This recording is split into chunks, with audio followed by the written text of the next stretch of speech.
आगे बढ़ेंगे और आपको बताएंगे कि रुद्रप्रयाग जिले में जो कल भीषण सड़क हादसा हुआ है उसमें अब मरने वालों का आंकड़ा और बढ़ गया है।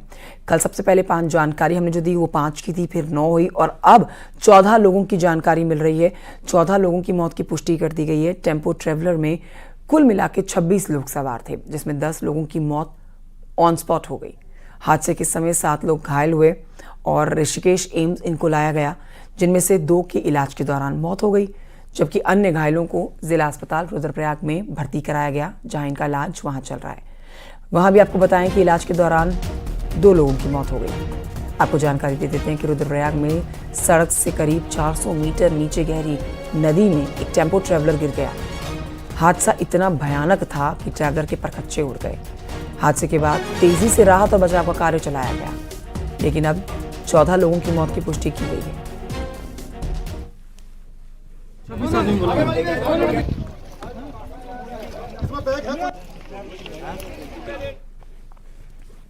इस पर आपको बताएं कि सीएम पुष्कर सिंह धामी ने खुद ऋषिकेश एम्स पहुंचकर घायलों के बारे में जानकारी ली।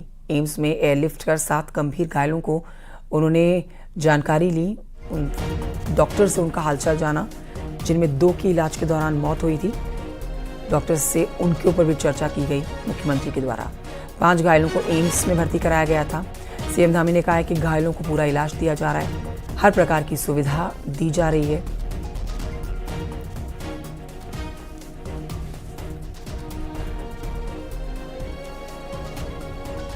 घायलों का इलाज यहाँ पर जो है, जो जरूरी है सबको इलाज मिल रहा है और उनके परिवार के लोगों को भी जो है अभी सूचना की जा रही है उनकी जानकारी करके, और जैसे मिल जाएगा आगे का इलाज उनका अच्छा हो, उसके लिए सारे समुचित प्रबंध यहाँ अस्पताल प्रबंधन ने किए हैं और हम लोग कोशिश कर रहे हैं कि जल्दी से दुर्घटना में लापरवाही सामने आई तो कोई कार्रवाई होगी? उसकी जांच के आदेश देंगे। सर टीम का क्या है, कितनी टीम इनकी देखने इसमें है उपचार में? टीम बनाई गई है कोई? नहीं, अच्छा उपचार यहाँ पर अभी जो भी उपचार के लिए जरूरी है यहाँ पर सभी डॉक्टरों की टीम और सब काम कर रही है। और आइए अब आपको ये भी बता देते हैं कि रुद्रप्रयाग सड़क हादसे के बाद सीएम पुष्कर सिंह धामी ने अधिकारियों को सख्त निर्देश दिए हैं। सीएम ने कहा है कि अधिकारी लापरवाही छोड़ें, नहीं तो कार्रवाई की जाएगी। गाड़ियों की फिटनेस की ठीक से जांच हो, लाइसेंस जारी करने से पहले ड्राइवर्स का टेस्ट लिया जाए, ग्रीन कार्ड जारी करने से सावधानी बरती जाए, ओवर स्पीड और ओवरलोड पर एक्शन लिया जाए, साथ ही नशे की हालत में गाड़ी चलाने वालों पर कड़ी कार्रवाई की जाए।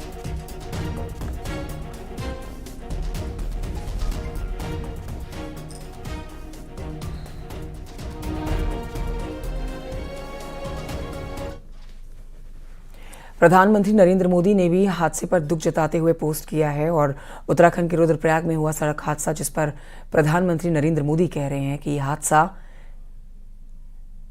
हृदय विदारक है।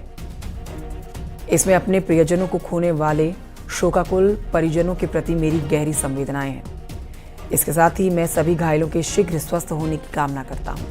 राज्य सरकार की देखरेख में स्थानीय प्रशासन पीड़ितों की हर संभव मदद के लिए जुटा हुआ है। तो वहीं प्रधानमंत्री राहत कोष से मृतकों के परिजनों को 2-2 लाख के मुआवजे की घोषणा की गई है। घायलों को 50-50 हजार के मुआवजे का ऐलान किया गया है।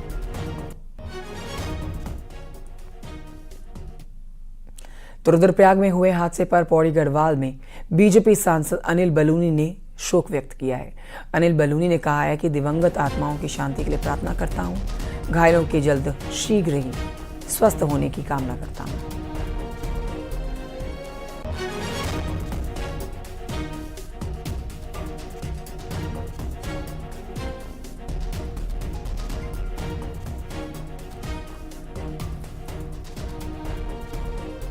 दुखद समाचार आ रहा है कि रुद्रप्रयाग के नज़दीक एक टेम्पो ट्रैवलर दुर्घटनाग्रस्त हुआ है और उसमें बहुत बड़ी संख्या में जान माल की भी हानि हुई है, बहुत लोगों की मृत्यु हुई है। हम परमात्मा से जो मृत हुए हैं दिवंगत आत्माओं की शांति के लिए और भगवान उनको अपने श्री चरणों में स्थान दे, ऐसी कामना करते हैं। और जो लोग घायल हुए हैं उनके जल्दी स्वस्थ होने के लिए की कामना करते हैं। पूरी तरह से दुर्घटना में हमारी राज्य सरकार, हमारा जिला प्रशासन और एसडीआरएफ के जवान वहाँ सुना है लगे हुए हैं और मेहनत के साथ काम कर रहे हैं। हम जितने लोगों को इससे हानि हुई है उस पर अपना गहरा दुख प्रकट करते हैं। और ये आपको ये बता देते हैं कि सीएम पुष्कर सिंह धामी की नाराजगी के बाद वन विभाग एक्टिव हो गया है। शनिवार को फायर वॉचर के इंश्योरेंस को लेकर मीटिंग हुई है। मीटिंग वन मंत्री सुबोध उनियाल ने ली है। अब तक 2148 फायर वॉचर का इंश्योरेंस किया गया है। इंश्योरेंस न करवाने वाले 21 रेंज को नोटिस किया गया है। जल्द ही सभी 4000 फायर वॉचर इनका बीमा किया जाएगा।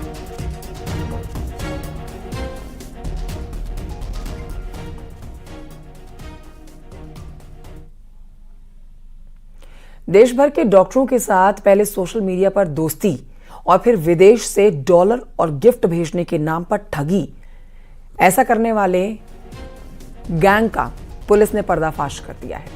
एसटीएफ ने जो पर्दाफाश किया है, इसमें आप देखेंगे तस्वीरें मास्टरमाइंड नाइजीरियन है जिसकी गिरफ्तारी हुई है। देहरादून की एक डॉक्टर की सोशल मीडिया पर एक दूसरे डॉक्टर से दोस्ती हुई, जिसने खुद को विदेश में बताया और इसके लिए कुछ डॉलर और गिफ्ट भेजने की बात कही, जिसके बाद पीड़ित डॉक्टर के पास कस्टम विभाग से फोन आ गया।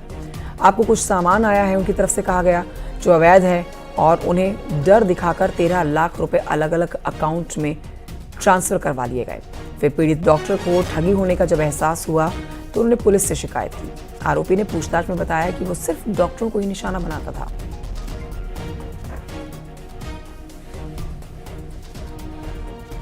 और कुछ समय बाद जो सामने से यूएसए जिसने बताया था, उस व्यक्ति ने इनको कहा कि मैं आपके लिए कुछ गिफ्ट्स भेज रहा हूँ, कुछ पार्सल भेज रहा हूँ और $25,000 का करेंसी भेज रहा हूँ।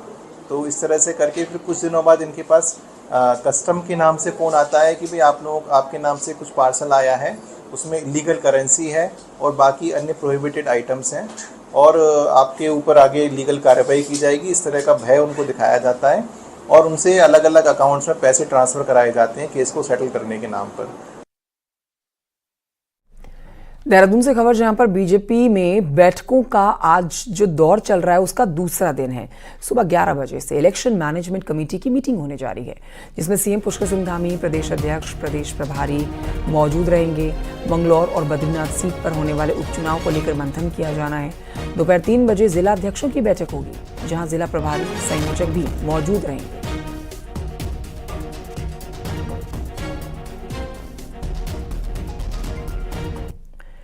बद्रीनाथ और मंगलौर, यहां उपचुनाव होना है।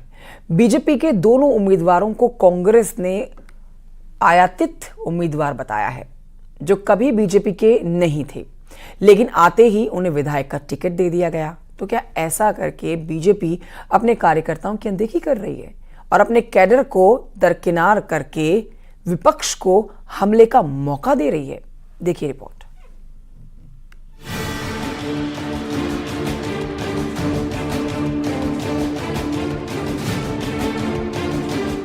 बद्रीनाथ उपचुनाव में बीजेपी के उम्मीदवार राजेंद्र भंडारी हैं, जो लोकसभा चुनाव से ठीक पहले कांग्रेस छोड़ बीजेपी में शामिल हुए। लेकिन कांग्रेस से आए राजेंद्र भंडारी को तुरंत विधायक का टिकट देने से कार्यकर्ता नाराज हैं। कर्णप्रयाग में बीजेपी के विधानसभा प्रभारी नवल भट्ट ने अपनी नाराजगी सोशल मीडिया पर जाहिर की। नवल भट्ट ने लिखा, जो कार्यकर्ता का ना हुआ वो जनता का क्या होगा। मुझ जैसा कार्यकर्ता आज से तुम्हारी हार का मुख्य कारण बनेगा। राजेंद्र भंडारी कांग्रेस से आए तो मंगलौर में बीजेपी के उम्मीदवार करतार सिंह भड़ाना हरियाणा के रहने वाले हैं। करतार सिंह भड़ाना ने अब तक एसपी, बीएसपी, राष्ट्रीय लोकदल की राजनीति की। बीजेपी में शामिल हुए तो हरियाणा के करतार सिंह भड़ाना को बीजेपी ने मंगलौर से उम्मीदवार बनाया है। यही वजह है कि कांग्रेस उपचुनाव में खड़े दोनों उम्मीदवारों को आयातित उम्मीदवार बता रही है और बीजेपी पर अपने कार्यकर्ताओं को नजरअंदाज करने का आरोप लगा रही है। बीजेपी प्रदेश अध्यक्ष महेंद्र भट्ट की माने तो बीजेपी में जो आ गया वो बीजेपी का हो गया, फिर कोई फर्क कैसा। भारतीय जनता पार्टी में जो भी व्यक्ति पार्टी सदस्य बनता है वो बीजेपी के परिवार का अंग होता है और परिवार के व्यक्ति को हम टिकट देते हैं। आयातित शब्द हमारे कोई प्रयोग हुआ नहीं है। भारतीय जनता पार्टी की सदस्यता लेते ही व्यक्ति भाजपा में हो जाता है। नहीं, नवल ने से हमारी कल चर्चा हुई है, मानने वाले मामले से बातचीत की है। कुछ कार्यकर्ताओं का भाव रहता है, उसका कोई टिकट की दावेदार का पक्ष रहता है, इसलिए कुछ बातें आती है, कंट्रोल किया जाएगा सब जगह। बीजेपी ने लोकसभा चुनाव से पहले उत्तराखंड और देश भर में दूसरे दलों के नेताओं को साथ जोड़ा। बड़ी संख्या में उन्हें टिकट भी दिया, लेकिन उत्तर प्रदेश और उत्तराखंड में कोई बड़ा अंतर नहीं दिखा। बीजेपी प्रदेश प्रभारी दुष्यंत गौतम का कहना है कि पार्टी के लिए चुनाव जीतना जरूरी है और जीतने वाले को ही टिकट मिलता है। किसी को खुश करने या संतुष्ट करने की बात का कोई मतलब नहीं है। ऐसा कुछ नहीं है, सारे विषयों में चर्चा होती है, बात होती है। जीतने की विनिबिलिटी किसमें क्या है? चुनाव हमेशा विनिबिलिटी के लिए लड़ा जाता है, तुष्टीकरण संतुष्टि के लिए नहीं लड़ा जाता, और उस विनिबिलिटी को देखते हुए संगठन ने निर्णय किया है। उत्तराखंड बीजेपी के दो नेताओं की बात से साफ है, जीत के लिए बीजेपी कोई भी फैसला लेने को तैयार है। उसमें फिर चाहे दूसरी पार्टी से आने वाले को पहले चुनाव लड़ने का मौका ही क्यों न देना पड़े, जो मंगलौर और बद्रीनाथ में हो रहा है। जोशीमठ से नितिन सिंहवाल के साथ दीपांकर भट्ट, न्यूज़ 18 देहरादून। और आइए आगे बढ़ते आपको बताते हैं, रामनगर के कॉर्बेट में पर्यटन सीजन खत्म हो गया है। मॉनसून सीजन के लिए डिकाला और दुर्गा देवी जोन को बंद कर दिया गया है।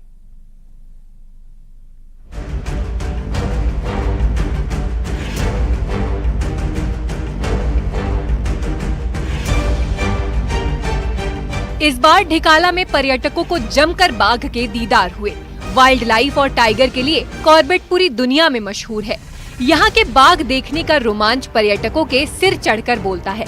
ऐसे में जब वनराज पूरे परिवार के साथ दिखाई दे रहे हो तो इस रोमांच की कल्पना करना भी मुश्किल है। और हम लोग आज सब ढिकाला जोन जा रहे हैं, जो जिम कॉर्बेट का सबसे फेमस जोन जो है वो ढिकाला जोन है, और जो है आज ये बंद होने वाला है। और देखते हैं हमें टाइगर दिखता है नहीं दिखता, बाकी लक है। वैसे सबसे ज़्यादा टाइगर इसी जोन में दिखता है। अनुभव बहुत अच्छा रहा है, टाइगर साइटिंग बहुत अच्छे से हो रही है। सरकार ने, एनटीसी ने बहुत अच्छा काम करा है, टाइगर के नंबर्स बहुत बढ़ रहे हैं। इस अभी भी अंदर आप जाएंगे तो देखेंगे तो बहुत छोटे छोटे कब्स अवेलेबल है, प्रेजेंट है। मेरे को बड़ी अच्छी टाइगर की साइट सीइंग हुई है, और मैंने देखा टाइगर्स भी देखे, बच्चे भी देखे, कब्स वगैरह थे उनके साथ, और बहुत अच्छा लगा। यहाँ मेरा 2 दिन का स्टे था, और बहुत अच्छा मेरे को वो लगा कि अंदर का जंगल वंगल बहुत अच्छी तरह मेंटेन किया गया है। उधर कॉर्बेट प्रशासन पर्यटन सत्र के सकुशल खत्म होने पर खुश है। यहाँ इस बार विदेशी मेहमान भी अच्छी संख्या में आए। इस बार कई वीवीआईपी के साथ ही क्रिकेटर सचिन तेंदुलकर भी कॉर्बेट के ढिकाला पहुँचे थे। देखिए, इस वर्ष जो पर्यटन सत्र रहा, इसमें काफ़ी अच्छी संख्या में हमें टूरिस्ट मिले हैं, आए हैं। फॉरेनर्स की संख्या में इसमें काफ़ी बढ़ोतरी हुई है। लगभग 15,000 से ज़्यादा फॉरेनर्स जो लास्ट ईयर हैं उससे बड़े हुए हैं। सभी को अच्छी साइटिंग्स मिली हैं। कॉर्बेट का ढिकाला जोन अब 15 नवंबर को खुलेगा। तब तक गजराज की चिंगाड़ और वनराज की दहाड़ से पर्यटक दूर ही रहेंगे। न्यूज़ 18 के लिए रामनगर से गोविंद पाटनी की रिपोर्ट। और ये आपको दिखाते हैं पहाड़ की 10 बड़ी खबरें पहाड़ टॉप 10 में। उद्यान घोटाले में अधिकारियों और कर्मचारियों के खिलाफ केस दर्ज होते ही कांग्रेसियों का आक्रोश बढ़ गया है। बागेश्वर में कार्यकर्ताओं ने प्रदर्शन किया है। उद्यान विभाग में घोटाले के खिलाफ कोटद्वार में कांग्रेस ने प्रदेश सरकार का पुतला फूंका। बागेश्वर में गोमती नदी के सूखने से ग्रामीणों के लिए मुश्किलें खड़ी हो गई हैं। टिहरी पहुंचे कैबिनेट मंत्री गणेश जोशी ने विभागीय अधिकारियों के साथ समीक्षा बैठक। अल्मोड़ा हादसे के बाद रामनगर में वन विभाग के अधिकारियों ने मीटिंग की है और कहा है कि कॉर्बेट के दैनिक श्रमिकों का 3-3 लाख का बीमा कराया जा रहा है। ऋषिकेश पर्यटन नगरी में जल्द जाम से राहत मिलेगी। ऋषिकेश, हरिद्वार, नैनीताल समेत पर्यटकों का दबाव झेल रहे उत्तराखंड के विभिन्न शहरों में 169 पार्किंग बनेगी। रविवार को देहरादून में बीजेपी के जिलाध्यक्षों की मीटिंग हुई है। हरिद्वार के शंकराचार्य मठ में 36 प्रदेशों आए गौ सेवकों के साथ बैठक की है और गाय को राष्ट्रमाता का दर्जा दिलाने की चर्चा की गई। जोशीमठ के 1150 किलोमीटर की लंबी यात्रा करके पंगू होस्कोट आराकोट दल पहुंचा है। 50 वर्षों से लगातार यात्रा दल के द्वारा उत्तराखंड का भ्रमण किया जा रहा है। और उत्तरकाशी में एनडीआरएफ ने पीआरडी जवानों के साथ आपदा से निपटने के गुर सिखाए।